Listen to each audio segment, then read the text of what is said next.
Hi, today I will show you how to take off and land a quadcopter using computer. So I have make this basic software.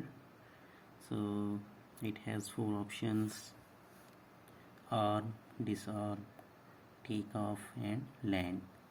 So in takeoff it will go up to 1 meter uh, in the vertical axis, and then it will land.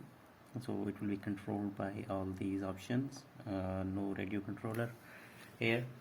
So this is my quad.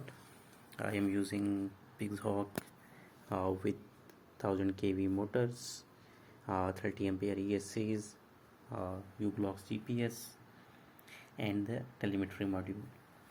So this quad will be connected to this software using this telemetry module, and then this software will feed the information and the commands to the quad using this telemetry air module. So this is my ground module, this is my air module, and then it will take the action that is described here. So we have arm, disarm, take off and land.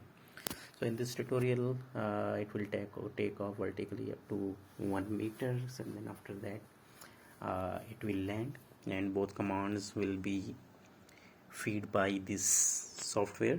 So this is simple software with all these four basic options. Okay, so let's start.